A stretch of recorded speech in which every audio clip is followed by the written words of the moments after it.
Kinds of company मतलब types of company, company के कितने टाइप्स होते हैं आज हम डिस्कस करेंगे। ठीक है, देखिए आपके सामने है companies registered under the companies act 2013, मतलब कंपनीज 2013 के एक्ट के अकॉर्डिंग कंपनी को अपन बोलते हैं joint stock company. Joint stock का मतलब यहाँ समझ रहे हो क्या होता है? स्टॉक का मतलब यहाँ से होता है शेयर से मतलब होता है। स्टॉक का मतलब क्या होगा? शेयर, वो माल का मत समझ जाना।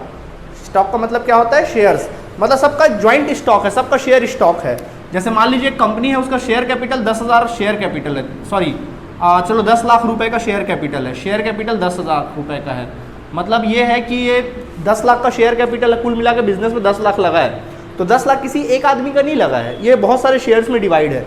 जैसे कि 10,000 शेयर्स में डिवाइड है, 10,000 शेयर्स है 100 रुपये वाला, एक शेयर का रेट क्या है? 100 रुपये, यानी प्राइस ऑफ पर शेयर, जो प्राइस ऑफ पर शेयर है वो बच्चों कितना रुपया है? 100 रुपया। एक शेयर 100 रुपये का 10,000 है, जो जितना शेयर का मालिक बनेगा वो, तो मतलब अलग अलग में चिपका हुआ है ना, ज्वाइंट स्टॉक शेयर्स बोला जाता है इसको। ठीक है, ये होता है ज्वाइंट स्टॉक शेयर्स। ठीक, तो जब पूरा कंप्लीट को शेयर कैपिटल कहा जाता है। ठीक है, अब देखें अनलिमिटेड कंपनी। सबसे पहले टाइप्स ऑफ कंपनी, पहला कंपनी 3 प्रकार की होती है, पहला होता है अनलिमिटेड कंपनी, दूसरा कंपनी लिमिटेड बाय गारंटी और तीसरा होता है company limited by shares.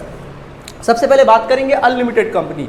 Unlimited company का मतलब क्या होता है मालूम है? जैसे मान लीजिए अगर आपने किसी कंपनी का शेयर्स परचेस किया, ठीक है, शेयर्स आप मालिक हो, उस कंपनी के शेयर होल्डर हो, आप उस कंपनी के शेयर होल्डर्स हो। जनरली क्या देखा जाता है कि जैसे मान लीजिए आपने 100 रुपये का शेयर खरीदा, जैसे एक शेयर आपने 100 रुपये का क्या किया? परचेस किया। ठीक, तो कल को कंपनी लॉस में गई, सपोज कंपनी को लॉस हो गया 120 रुपये का लॉस हो गया। ठीक, कंपनी को लॉस हो गया 120 रुपये का, तो बोलो आपका कितना रुपये डूबेगा? 100 रुपये ही डूबेगा, 20 रुपये आप अपने घर से और नहीं डूबोगे। ठीक है, इसको बोलते हैं लिमिटेड बाय शेयर।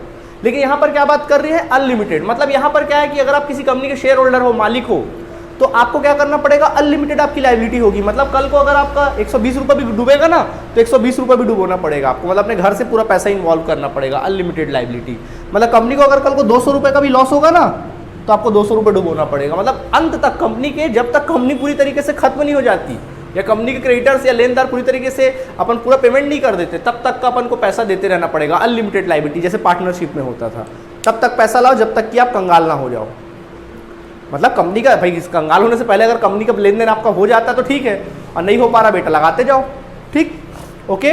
आगे जनरली इस टाइप की कंपनी हमारे देश में देखने को नहीं मिलती, देश क्या पूरी दुनिया में देखने को नहीं मिलती आज के ज़माने में। ठीक है, अगला होता है कंपनी लिमिटेड बाय गारंटी। एक कंपनी होती, जो कंपनी होती तो है अनलिमिटेड होती कुछ हद तक, लेकिन लिमिटेड बाय गारंटी। जैसे मान लीजिए आपने किसी कंपनी के शेयर्स खरीद लिया, ठीक, लेकिन कंपनी को आप गारंटी की लिमिट दे रहे हो। यहाँ पे क्या था? जितना भी लॉस होगा सब लॉस आप बियर करोगे, एक शेयर होल्डर सारे के सारे लॉस बियर करेगा। लेकिन इसमें क्या गारंटी दे देगा कि ठीक है भाई, मैं 100 रुपये का शेयर तो खरीद रहा हूँ, बट मैं अगर कोई लॉस होगा तो 100 रुपये तक, 200 रुपये तक का ही लॉस को मैं क्या करूँगा? बियर करूँगा। गारंटी दे दिया कि भाई मैं 100 रुपये तक के लॉस को ही बियर करूँगा, उससे ज़्यादा मैं बियर नहीं करूँगा।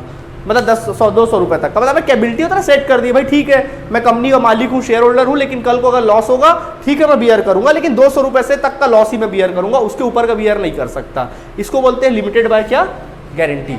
आई बात समझ में कि नहीं आई? ठीक है, नेक्स्ट होता है हमारा, नेक्स्ट क्या होता है? Company limited by shares. इसी प्रकार की कंपनी हमको हर जगह देखने को मिलती है। ठीक है, कंपनी लिमिटेड बाय शेयर। तो limited by share, company limited by shares, तो क्या है? पहला प्राइवेट कंपनी। सबसे पहला क्या बात करते हैं? Private company. अभी प्राइवेट कंपनी क्या होती है? प्राइवेट कंपनी मतलब होता है कि इसमें क्या होता है? कुछ निजी लोगों का आधिपत्य होता है प्राइवेट कंपनी में। अभी डिटेल में अपन लोग देखेंगे। मतलब उसमें ये होता है कि जैसे मान लीजिए एक कंपनी है, सपोज एक कंपनी है और एक कंपनी के शेयर होल्डर है 1 2 3, चलो 2-3 शेयर होल्डर है, इसके शेयर होल्डर है 3 शेयर होल्डर है। ये लोग क्या करते हैं? उस शेयर होल्डर, ये शेयर होल्डर होते हैं ना, अपने शेयर को इशू नहीं करते मार्केट में, सिर्फ हम ही शेयर खरीदेंगे और किसी को खरीदने नहीं देते, रेस्ट्रिक्ट करके रखते, पूरे कंपनी के शेयर होल्डर शेयर्स पे अपना कंट्रोल करके रखते हैं। इसको बोलते हैं प्राइवेट कंपनी। मतलब इनकी निजी कंपनी है, शेयर इशू होगी ना तो यही लोग खरीदेंगे, बाहरी आदमी नहीं खरीद सकता, बाहरी आदमी इसके लिए अपना एप्लीकेशन नहीं दे सकता, नहीं खरीद सकता। अगर आप चाहोगे ना फलानी कंपनी का शेयर खरीदूं, तो अगर वो प्राइवेट कंपनी आप उसे शेयर नहीं खरीद सकते। ठीक है, दूसरी होती है पब्लिक कंपनी। पब्लिक कंपनी का मतलब क्या होता है? पब्लिक कंपनी सबकी कंपनी, मतलब कोई भी उसका शेयर होल्डर, कोई भी शेयर उसका खरीद सकता है। अब मैं चाहूँ तो मैं शेयर खरीद सकता हूँ, आप चाहूँ तो आप कर सकते हो, उसमें कोई रेस्ट्रिक्शंस नहीं है। समझ में आया? और तीसरा होता है 1 पर्सन कंपनी। क्या 1 पर्सन कंपनी हो सकता है? उसके बारे में देखेंगे कि एक आदमी, एक पर्सन जो होता है पूरी कंपनी का मालिक होता है, ऐसा भी होता है। ठीक है, तो देखेंगे उसके बारे में पूरा डिटेल में। फिलहाल यहाँ तक नोट करिए, फिर हम आगे बढ़ते हैं। ओके स्टूडेंट्स, सो देखो अब आप लोग प्राइवेट कंपनी के बारे में डिस्कस करते। क्या होती है प्राइवेट कंपनी? देखो प्राइवेट कंपनी क्या होती है? As per section 2 subsection 68 companies act 2013 a private company is one which by its article of association, मतलब प्राइवेट कंपनी वो प्राइवेट कंपनी जिसके पास उसके पास आर्टिकल ऑफ एसोसिएशन है। समझते हो article of association? Article of association का मतलब होता है पार्षद अंतर नियम, मतलब कंपनी के जितने भी रूल्स रेगुलेशन होते हैं ना वो आर्टिकल ऑफ एसोसिएशन में लिखे होते हैं। आर्टिकल ऑफ एसोसिएशन मतलब ये है कि कंपनी के जितने भी रूल्स रेगुलेशंस है कंपनी को ऑपरेट करने से रिलेटेड वो सब किस में लिखे होते हैं? Article of association. और एक होता है आर्टिकल ऑफ मेमोरेंडम, कंपनी का मेमोरेंडम होता है पार्षद सीमा नियम, उसमें कंपनी के जितने भी ऑब्जेक्ट्स होते हैं वो किस में लिखे होते हैं? Memorandum of article of memorandum में लिखे होते हैं, ठीक है, मेमोरेंडम ऑफ कंपनी बोल सकते हैं, ठीक है। तो देखो खैर उसके कैरेक्टरिस्टिक्स के बारे में जानेंगे। सबसे पहला होता है नंबर ऑफ मेंबर्स। तो एक कंपनी में कितने नंबर ऑफ मेंबर्स हो सकते हैं, कितने शेयर होल्डर हो सकते हैं एक कंपनी? मेंबर्स कितने हो सकते हैं मेंबर? सबसे पहला मिनिमम 2 मेंबर हो सकते हैं। प्राइवेट कंपनी की बात कर रहे हैं, क्या बोला था प्राइवेट कंपनी के बारे में मैंने कि जिसमें शेयर होल्डर सिर्फ मतलब कोई बाहरी आदमी लोग को शेयर वेयर खरीदने के लिए रेस्ट्रिक्शन लगा होता है, पाबंदी लगी होती है। सिर्फ कौन ले सकता है शेयर? मतलब उन्हीं लोग जो उस कंपनी के मेंबर्स हैं उन्हीं लोग ले सकते हैं शेयर्स। तो इसमें मिनिमम कितने मेंबर्स हो सकते हैं? 2। एक से बात नहीं बनेगी, कितने चाहिए? कम से कम 2, और मैक्सिमम कितने? 200 तक। 200 से एक हुआ तो फिर क्या हो जाएगा? वो गलत हो जाएगा, फिर वो प्राइवेट कंपनी नहीं कहलाएगी।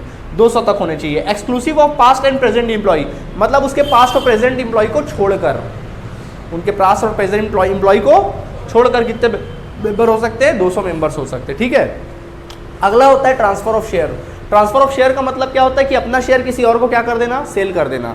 तो इसमें अगर वो प्राइवेट कंपनी तो restriction on the transfer of it shares, मतलब वो लोग अपने शेयर को किसी को बेच नहीं सकते, ओके, अपने शेयर्स को किसी को बेच नहीं सकते, किसी और को नहीं बेच सकते। दूसरा, invitation to public, private company can not invite the public to subscribe its shares और डिवेंचर, मतलब जो प्राइवेट कंपनी होती है वो कभी भी अपने कंपनी के शेयर्स या डिवेंचर पब्लिक में इशू नहीं कर सकती। जैसे पब्लिक में इशू नहीं कर सकते थे कि भाई मैं भी खरीद लूँ, आप भी खरीद लो, मतलब बाहरी आदमी खरीद ही नहीं सकता, जो मैंने स्टार्टिंग बताया। मेन इसका जो कैरेक्टरिस्टिक्स है वो यही है, समझ में आया? प्राइवेट कंपनी का नाम ही से पता चला प्राइवेट है यार, अपना प्राइवेट है, कोई बाहरी आदमी कोई इन्वॉल्व नहीं होगा। जैसे एक पार्क बनाया आपने, एक पार्क होता है पब्लिक पार्क जिसमें कोई भी चला जा सकता है, मैं भी जा सकता हूँ, आप भी जा सकते हैं, बाहरी कोई भी आ सकता है, कोई भी जाके वहाँ बैठ सकता है पार्क में।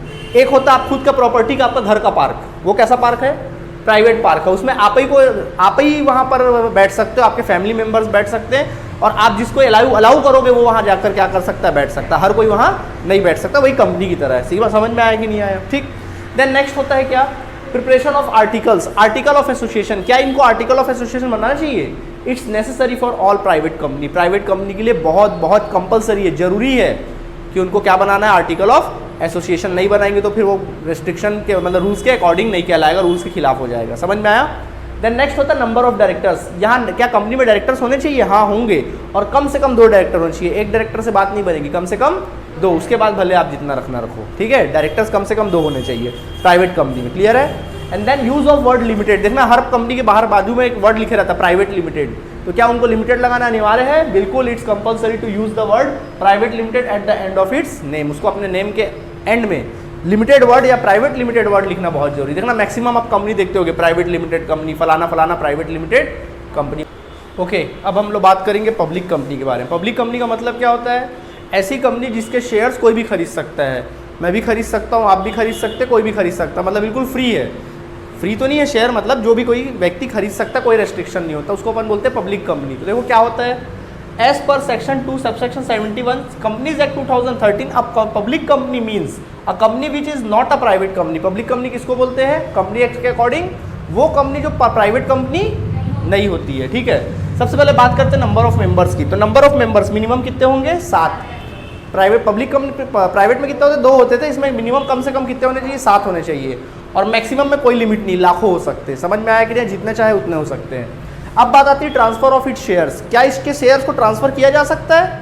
No restriction on the transfer of it shares, मतलब कोई रेस्ट्रिक्शन नहीं है, आप ट्रांसफर कर सकते हैं। यस, इसके शेयर्स को आप ट्रांसफर कर सकते, कोई रेस्ट्रिक्शन नहीं है, जब मर्जी तब आप अपने शेयर्स को क्या कर सकते हो? किसी को भी बेच सकते हो, ठीक है। आगे, इन्विटेशन टू पब्लिक। क्या पब्लिक को इन्विटेशन दिया जा सकता है? आप ही बोल दो।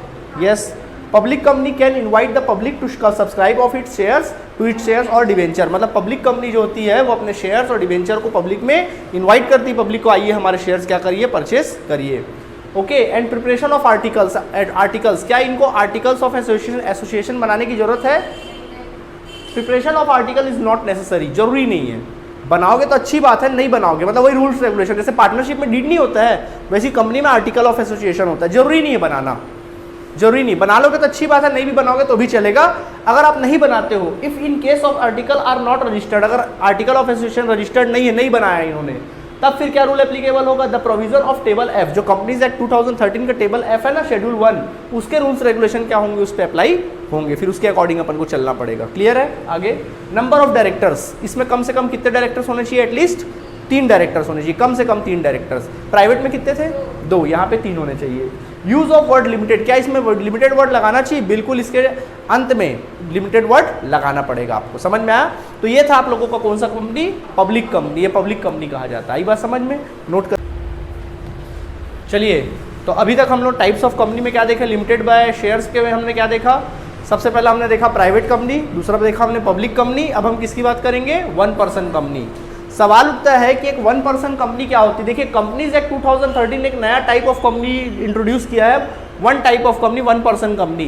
क्या होता है 1 पर्सन कंपनी, मतलब एक कंपनी जो ना तो वो प्राइवेट कंपनी है, ना तो वो प्राइवेट कंपनी है, यानी बोल सकते it is not a private और पब्लिक कंपनी, ना तो ये प्राइवेट कंपनी है, ना तो ये पब्लिक कंपनी है। तो ये कौन सी कंपनी कहलाती है, 1 पर्सन कंपनी। मतलब इसका जो मेंबर होता है ना वो अकेला आदमी होता है, इसको बोलते हैं मेंबर, एक ही मेंबर होता है, इसका जो मालिक होता है एक होता है। देखो अगर आपको प्राइवेट कंपनी चलानी है तो आपको कम से कम 2 मेंबर की जरूरत पड़ेगी, पब्लिक कंपनी चलानी है तो 7 मेंबर की जरूरत पड़ेगी। अब आप बोलोगे नहीं मुझे किसी की आवश्यकता नहीं, मेरे पास बहुत पैसा है, मैं अकेला अपना अकेला कंपनी का मालिक बनना चाहता हूँ, तो आपके लिए एक नया टाइप्स ऑफ कंपनी आया है, इंट्रोड्यूस हुआ, उसको बोलते हैं 1 पर्सन कंपनी। तो इसके जो ऐसी कंपनी जो प्राइवेट कंपनी और पब्लिक कंपनी नहीं है और जिसमें एक ही मेंबर है, उसको अपन क्या बोलते हैं, 1 पर्सन कंपनी कहते हैं, ओपीसी कहते हैं। समझ में आया, 1 पर्सन कंपनी। अब देखो क्या कहानी इसकी, मेंबर ऑफ 1 पर्सन कंपनी, अगर ऐसा कौन सा मेंबर 1 पर्सन कंपनी बन सकता है, मतलब ये मेंबर अगर आपको 1 पर्सन कंपनी इंडिया में क्रिएट करनी तो आपको क्या क्या शर्तें पूरी करनी पड़ेगी।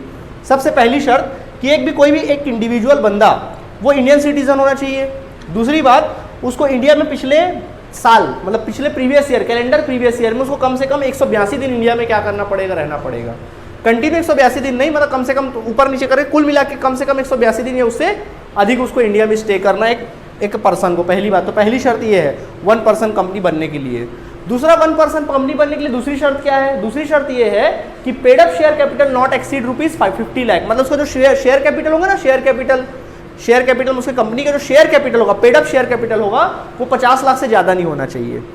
50 लाख तक होना चाहिए, 50 लाख रुपए होना चाहिए, या 50 लाख से कम होना चाहिए। 20 लाख हो सकता है, 25 लाख हो सकता है, 35 लाख हो सकता है, 45 लाख होता है। 50 लाख से ऊपर नहीं होना चाहिए उसके बिजनेस का कैपिटल। 50 लाख से ऊपर है तो फिर वो 1 पर्सन कंपनी नहीं कहलाएगी। ठीक है। Average turnover of 3 year should not exceed 2 crore रुपए। उसकी कंपनी का एवरेज टर्नओवर मतलब सेल्स, 3 साल का एवरेज सेल्स, उसके 3 साल का एवरेज सेल्स जो है वो 2 करोड़ से ऊपर नहीं होना चाहिए।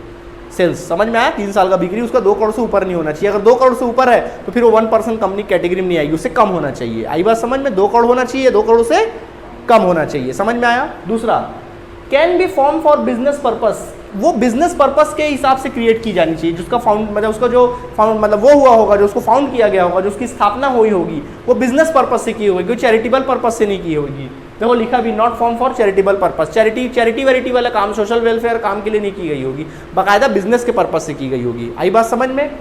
दूसरा होता है कन्वर्जन। अब कन्वर्जन का मतलब क्या होता है, क्या कोई 1 पर्सन कंपनी क्या वो पब्लिक कंपनी में या प्राइवेट कंपनी में कन्वर्ट हो सकती है क्या, पब्लिक या प्राइवेट कंपनी बन सकती है क्या। यानी 1 पर्सन कंपनी है, अब उसको किस में बनना है, पब्लिक या फिर प्राइवेट कंपनी बनना है, तो क्या करना पड़ेगा उसको, उसके लिए क्या करना पड़ेगा, a period of 2 years has expired from the date of its incorporation. ये 3 शर्तों को पूरी करनी पड़ेगी। सबसे पहली शर्त क्या है कि उसको 2 साल पुरानी कंपनी होनी चाहिए। कितनी कंपनी होनी चाहिए, जिस साल वो बनी है उससे 2 साल उसको पुरानी होनी चाहिए। दूसरी शर्त, the paid up share capital is increase beyond 50 lakh, 50 lakh से ऊपर हो जाना है। ठीक। और तीसरी शर्त क्या है, उसका जो एवरेज टर्नओवर है वो भी 3 साल से ऊपर से 2 करोड़ हो जाना है। आई बात समझ में। तो फिर वो क्या बन जाएगी, पब्लिक से प्राइवेट कंपनी बन सकती। समझ में आया। तो इस प्रकार बच्चों हमने क्या देखा, हम लोगों ने कंपनी के बारे में हम लोगों ने जाना। क्या क्या जाना कंपनी के बारे में, इधर समझो। सबसे पहला कंपनी देखा, जॉइंट स्टॉक कंपनी 3 प्रकार की होती है। पहला बोलो तुम्हें लोग, अनलिमिटेड कंपनी, दूसरा लिमिटेड बाय गारंटी और तीसरा लिमिटेड बाय शेयर्स। और लिमिटेड बाय जो शेयर्स है वो 3 प्रकार का होता है। कौन कौन सा, प्राइवेट, पब्लिक और 1 पर्सन कंपनी। अब समझ में आया। हम लोग जो पढ़ाई करेंगे पता हो कौन सी कंपनी का पढ़ाई करेंगे? हम लोग जितने भी क्वेश्चंस बनाते हैं कौन सी कंपनी का होता है बता सकते हो आप लोग? Public company, very good. कौन सी कंपनी? हम लोग पढ़ाई भी जो करने वाले टोटल प्राइवेट पब्लिक कंपनी के बारे में पढ़ाई करेंगे, प्राइवेट कंपनी के बारे में या 1% कंपनी के बारे में पढ़ाई नहीं करेंगे। तो आज हमारा कंपनी का जो इंट्रोडक्शन वाला लेक्चर था ना, वो सारा लेक्चर क्या हुआ? कंप्लीट। कल से हम लोग अपना नया चैप्टर स्टार्ट कर सकते हैं। ओके, चलिए तो आज की क्लास कितना काफ़ी है। Thank you students.